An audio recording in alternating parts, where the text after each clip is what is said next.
You guys like the show? Yeah. I like it. Great. It's good to see you guys. Thanks for coming. I appreciate it. I will try to stay as always and get everyone's questions till the end.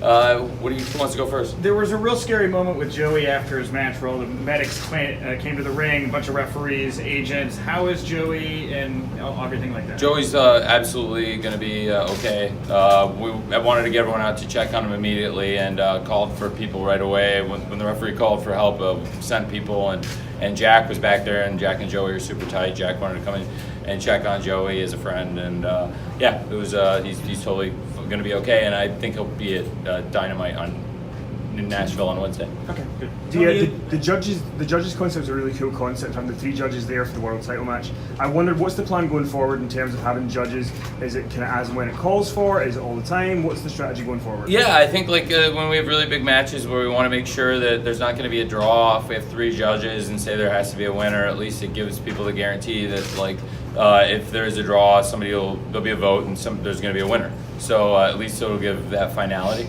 So that's kind of the idea. So I think for big title matches, you might see it.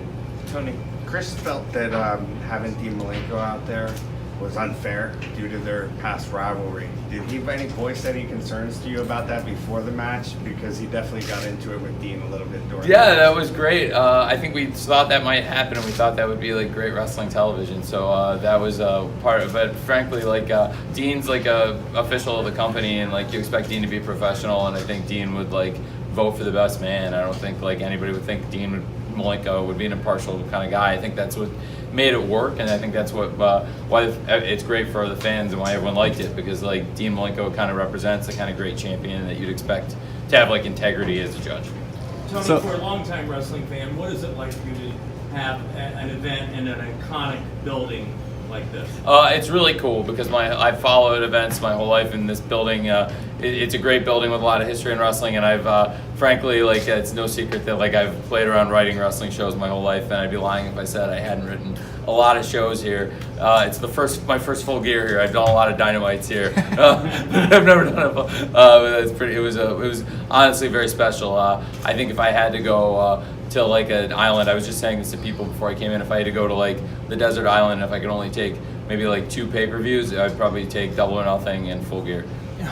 We heard your voice on a Dynamite. Are we ever going to see you as a permanent character? That was not an intention to make insert me as a character or anything. It's just the fact is obviously it's not a secret that I'm the owner of the company, and I have final say over everything we do at AEW. So the idea that the match would not be sanctioned, that for such a huge match we'd be doing something that would really shift the focus of the match, and as you saw from the kind of match we were doing, the story that I think was trying to be told, and what we wanted to deliver in terms of providing just frankly a badass wrestling match and a cool lights out concept, it was really just me delivering the news, and I think that's a realistic thing. And the camera had followed John back from the time limit draw, and I think he was looking to see me, but really everyone knows that I don't want to interject myself in that way, and frankly it wasn't really my idea. John kind of came to me, as you saw. What type of conversations do you have with the Maryland State Athletic Commission to have an unsanctioned match here tonight? We said kind of what we were looking to do, and I think everything was frankly safe, and the guys didn't do anything that really would have put either of them in harm's way to the point where we didn't feel good enough about doing it. But certainly the idea that it would have made sense in the context of a wrestling match also didn't make sense. So certainly with the rules of the world of professional wrestling, you couldn't sanction that match. The ring got ripped apart and all kinds of crazy things happened. So that's the thought process. But it was all good with them. What about Cody's cut as well to continue that match? Because it was very vicious. The doctor immediately saw Dr. Sampson, who's one of the best known doctors in professional wrestling, and has obviously done some of the best stuff in professional wrestling in the history of ringside doctors. Went in and checked and thought it was okay, and we sent him in immediately, and he reported back he thought it was good and kept the match going. Tony, there was a report that Jimmy Havoc and Excalibur got into a fight in front of you on Thursday. Anything you can comment on? I wouldn't call it a fight, but I've seen a lot worse, and I was in the world of football, both in England and the NFL. I've seen a lot worse, and I saw a lot worse tonight. But yeah, they scrapped around. But the next, that was cool. It was cool. It was cool yesterday. It's cool today. It's fine. Tony, will that count towards Excalibur's record in AEW?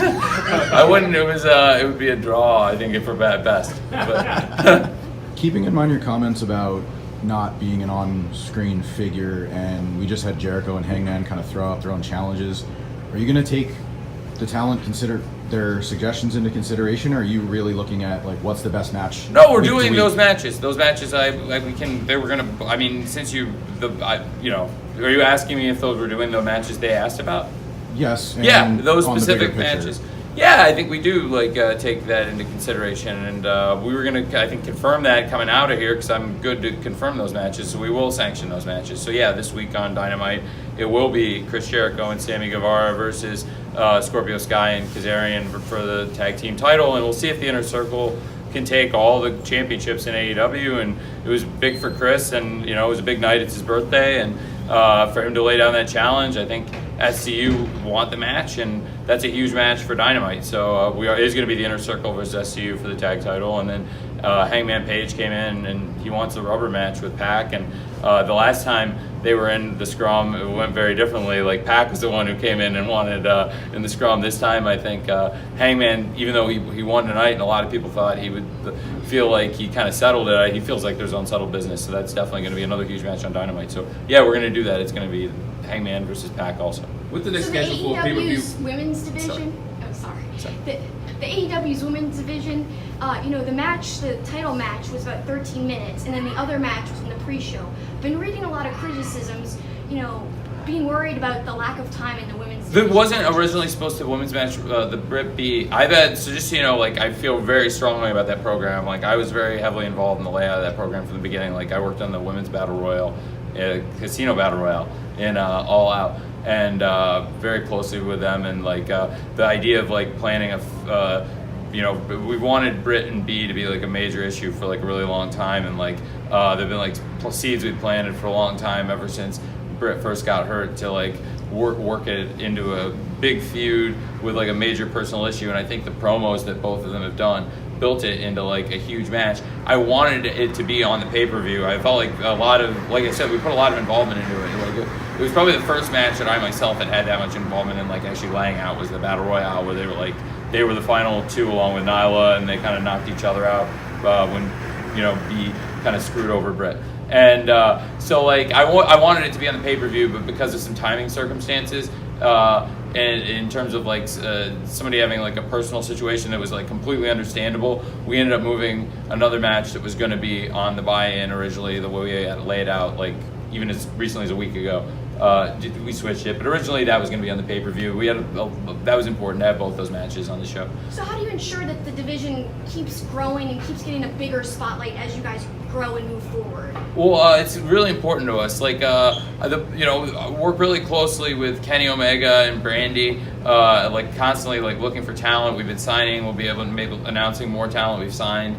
We've been debuting more people recently. So I think in the women's division, we're constantly debuting new wrestlers. You've seen Jamie Hayter and Shanna have made appearances, and obviously tonight I thought the women's title match was excellent. Rio's been a great fighting champion and been in a lot of great matches, and I think we'll keep seeing Rio in great matches, and Rio will keep being a great fighting champion. And like I said, with B and Britt, it was a great story, and I don't think we've seen the end of that. And I'm really excited about what Jamie Hayter and Shanna have done lately too, and Sheeta is awesome. So I think we have a lot of awesome things cooking in the women's division, and then with Awesome Kong, that was a big new surprise with Brandy and Awesome Kong also. Thank you. Tony, does the MJF factor change Cody never challenging for the title? Well, it was the agreement they made was that Cody was not going to challenge for the title again if he lost this match, and he did lose the match, and I think that as we understand the stipulation, that it wouldn't change it. I think MJF was his corner threw in the towel. That was the way it was written. So. Is there anything you could talk about the next pay-per-view, when, where it's going to be? Yeah, I think I've said from the beginning, I really feel we want to do the best thing for our fans in terms of giving them value for the shows and giving a great quarterly pay-per-view experience, and we're going to keep doing that. It's no secret that Double or Nothing, All Out now, Full Gear are big quarterly brands for us. So in Q1 there will be something. We'll make an announcement very soon. But you'll expect, given that we're doing Double or Nothing Memorial Day again, and that's happening. Double or Nothing 2 is happening, and given that we're doing these big quarterly shows, I think tonight, you can expect to see shows the caliber of Double or Nothing and All Out and Full Gear, and there's going to be another one on that kind of Mount Rushmore quarterly.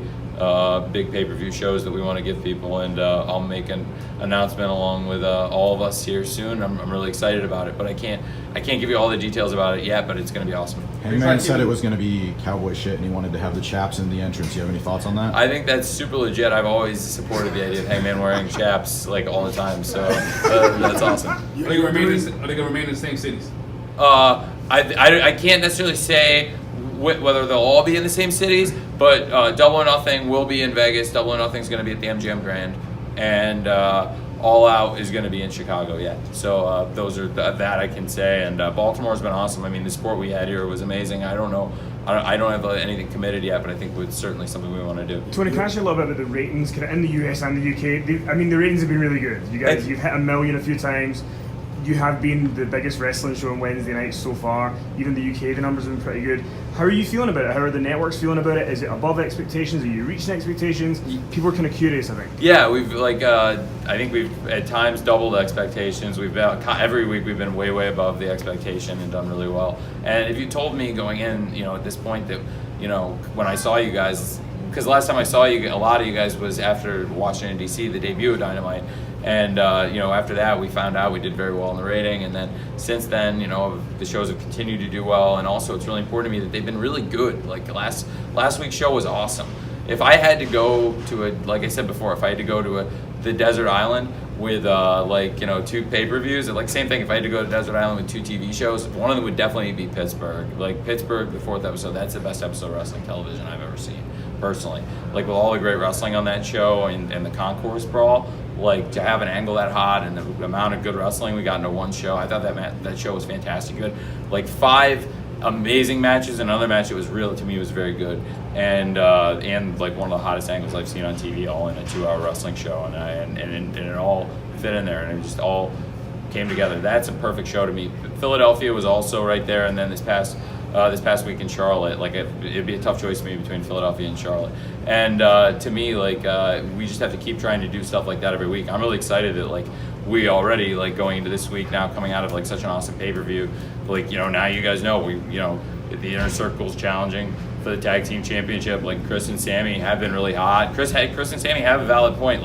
They hadn't really put their hat in the ring, so to speak, as a tag team to be in the rankings, but they have been undefeated as a tag team, and they weren't in the top 5, but they are undefeated as a tag team. They absolutely merit consideration, so we are going to do that match. And then Hangman Page versus Pac, the rubber match, I think is going to be huge. So yeah, that's the idea. I'm really happy with the ratings, but the big thing to me, people, in England, I hope everyone's happy getting the show on the hub. I know we hadn't announced it right away that there was going to be a solution for everybody on Thursday to get the show, but I was just in London, and the availability is so wide, the awareness of Full Gear was so great, because I think also with England making the Rugby World Cup final, the amount of promotion we got with ITV covering the Rugby World Cup was amazing, because everybody was watching the Rugby World Cup, which was a huge percentage of the people in England. We're seeing tons of ads for Full Gear. So everyone was coming up to me asking me about it. We also spoke to Cody yesterday at the panel, and he had said he doesn't want to be reactionary with the Wednesday night shows. He wants for you guys to concentrate and put on your own show. He said he even asked for the other program to be turned off of a monitor. Are you kind of in the same position? We've literally never once in 6 weeks. I mean, it's not. I don't know if it would ever. I don't know if there was ever consideration of turning it on. We never turned it on. It's never been on. No, just what he said. But you kind of with him, and that you don't. Well, we don't even have a monitor. All we have is all of our cameras and then our whatever. But there's never been a monitor showing NXT in our office. But you kind of share with him about not being reactionary on the shows, just concentrating on doing your own thing. We've never once changed anything. Never once in 6 weeks have we ever changed anything based on what they're doing. It's just to do the best show we can do, because the limitation is you have 2 hours and you have to please your fans and your advertisers, and it's important to please them both, and you want to keep the show going for the sake of everyone. And it's just really important to me, because in the course of the year, I don't know if I'll see all you guys again for a scrum, but in the course of a year, because anybody who was in Jacksonville at the beginning of the year, we're doing the anniversary show in Memphis. It'll be we're going back to Jacksonville 51 weeks later for the New Year's Day show, and then 52 weeks after we'll be in Memphis. It'll be a year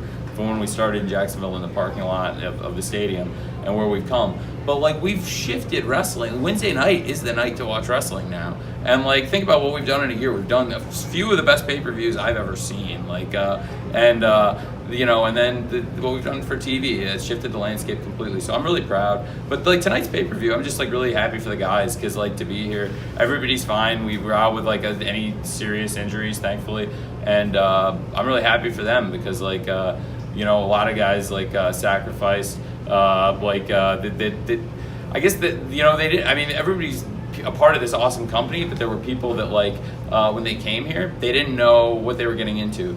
Like I had the greatest conversation with like Trent after his match, because like Trent's somebody I really believed in. I told him when he came, like he had a spot, and like when he came here, I told him, like, I believe in you, like you're somebody I've liked for years and I really want you to be here. And then I wanted him in this spot. It was my idea. Like, we put him in a great spot, and he did really well in the rating. It showed that people are invested in the best friends and Trent, and that Pac is a big headline star. They drew a great rating if you look at the numbers. And also, it was like a star-making, coming out performance, I thought, for Trent. He walked back and he said, "Hey man, thank you for believing in me, thank you for trusting me, thank you for putting me in that spot." And I said, "I told you." And he said, "Yeah, I know, man. I'm glad I left Japan." And it's AJ awesome. Oh, there's anyway, and I had a response that we'll not say for the camera. But in all seriousness, no, I'm just really happy for them, because to your question about the ratings, yeah, we're doing really well, but like I'm happy for those guys, because a lot of people like made risks to come here, and they weren't sure it was going to work out, and he was nervous about it, and it worked out for him. So speaking of ratings, great ratings in Canada on TSN, moving to TSN 1 very soon. Do you have a timeline on, you know, when you'll do shows in Canada? Will Canada get the first non-US show, and which cities are you actually? It's certainly a possibility Canada could get the first non-US, so I think it's possible. You know, we'd like to do shows all over the world. We have so many great international partners, but I think we certainly would like to go to Canada. I'd really like to go to England. London is like one of my hometowns. I love it, and I would love to go there, to the UK, and specifically to London. But I would also like to go to Canada. No timeline on when? I don't have exact dates in 2020, but exactly yet. But I would like to do that. So speaking of ratings and AEW being red hot, you signed one of the best free agents in Jake Hager. Has Bellator had any conversations about your method of success and how maybe they can latch on to it to kind of start creating more? They've reached out. They've been nice. I think they're nice guys. I think I don't really know them very well. They haven't really. I haven't had a lot of personal conversations with them about like promoting or anything. But I think it's very different spaces, but you know, there's some similarities between promoting wrestling and promoting MMA. But I think it's really different products. We know in the past they tried to work relationships like that, and again, I think for a business as AEW that's so hot right now, I couldn't imagine them saying, "Hey, you got one of our stars, you're making them bigger now. What can we do to get part of this conversation?" Yeah, we haven't really talked much about that, but sure, I can see that. So Sean Tully, about the Rock Blanchard. and Roll Express. Yeah. I mean, what a heck of a moment for them tonight. Can you talk a little bit about the importance of bringing in legends like that, introducing them? You know, this is a new audience, seeing them, a lot of them for the first time, really getting that. What's the importance of bringing them in for AEW, and just your reaction for, you know, a Suicide? That was like, so I'm a huge fan of the Rock and Roll Express, but that was 100% the Young Bucks idea, and the Young Bucks wanted, they're idols, and like I was 100% for it, because they're like idols of mine too. I'm obsessed with tag wrestling, the Rock and Roll Express against Midnight Express in all the different territories, Rock and Roll Express against the Heavenly Bodies, both the Stan Lane and the Jimmy Del Rey iterations, the Rock and Roll Express, you know, against the Andersons, the Rock and the Steel Cage, and so many, you know, the Russians, and I just think those guys are great. And to bring Ricky and Robert in, though, that was all Matt and Nick, and it was a great idea. And then to extend it and then get them in for the pay-per-view, you know, in cities where the guys have had a history and wrestled some great matches, I just think it's awesome. And you know, a lot of the great cities that have a great tradition of wrestling, like those are the cities we've tried to hit. And if you look, there's like a theme of where we've been doing shows. I think it's places that have had a great tradition of wrestling. Were you privy to the conversation when they were laying out the match? You know, yeah, we lay out. I'm privy to all conversations with everything we lay out. I do have like I know. Like, was it Ricky's idea to do the dive, or was that still with the Bucks? I don't know whose idea. Okay, I don't know whose idea what we were doing is, but I know that like it was all everything we were doing was like those guys were going to be safe, and it was all stuff that they could do, and it was all. I was just really happy that they were able to get that it all came off the way it did, because like for Ricky and Robert to pull that off, it was really special for them, and I think they were really happy to be given the opportunity. But I was honestly glad that they graced us with their presence, because like I mean they're probably to have that, and honestly them and the Bucks, like two of the great teams of all time in my opinion. It was special to have them out there, and we've really been trying to make the tag team division very special. That's a huge focus on our company. Like you notice, a lot of the most over acts we have are tag teams. And I'm really proud of what we've done. I mean, SCU are great champions, and what we've done to establish Private Party, I think, has been huge. And then, we have the, other great teams with the Young Bucks, the Lucha Brothers, and now Santana and Ortiz, and a lot of other ones. Dark Well, Order. with ratings being so strong, a lot more advertisers reaching out to you at AEW? Yeah, we're doing really well. I'm very happy with it, because we share in the success of the advertising on this show, and it's a high-profile primetime show, and it's going really well. Yeah, we have some really exciting stuff with advertising partnerships. Couple more questions. Tony, we saw Tully Blanchard really make a difference. It seemed like it was '88 in that Baltimore arena. Will we see Tully give a promo on Dynamite anytime soon? Yeah, we'll definitely hear from Tully. I think we'll keep hearing from Tully, and I think he'll keep being involved, for better or for worse. But yeah, it's definitely not the last to see of Tully. He's been a huge addition. I can take a few more. I really appreciate all you guys coming, so thank you. In terms of timing, you talked about television, but in terms of the pay-per-view tonight, you had a really dramatic main event title match, and then you also had the lights out match. Is that something we should expect in terms of the dramatic and long tempo of those matches, or could a lights out match, for instance, end sooner? Well, we've had other lights out. I don't think that we've had, the other lights out matches maybe weren't this epic. But we've, when Kenny and Joey was long, but it wasn't this long. Joey and John was long, but it wasn't at Fyter Fest. Wasn't quite this long. But I think you don't know. I think it's unpredictable. That's what's great about our pay-per-views. And in this case, those were like two incredible epic matches to close the show. But I don't know if I've seen a better match to start a show than Young Bucks against Santana and Ortiz, and then to come right out with Hangman Pac. And we had so many great things through the show. So I was really happy with it. You noted 3 lights out matches that are in a pretty short period of time. Is this going to be a regular thing for AEW, where you present these pretty often? I think it's like a very reasonable look at, thing. The company, if we can't sanction these matches, like we can kind of turn a blind eye to it, like flip the lights out. It's been gone, tale as old as time. It's been done in wrestling companies and territories for a long time. That the concept of the lights out matches, the company, we weren't going to be held responsible or liable for what happens in the match. When you saw in this case, they tore the ring apart. Yeah. Moxley and Omega and Janela are the only guys that have been involved in them. But these guys are unpredictable. They'll tear the ring apart, tear the building apart, and we can't sanction it. So it's at the end of the night.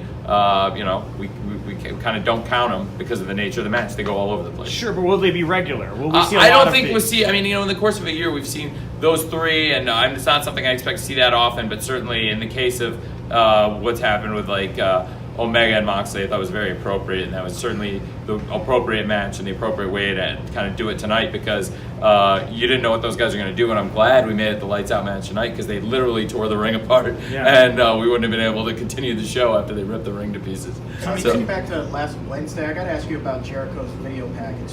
Very creative.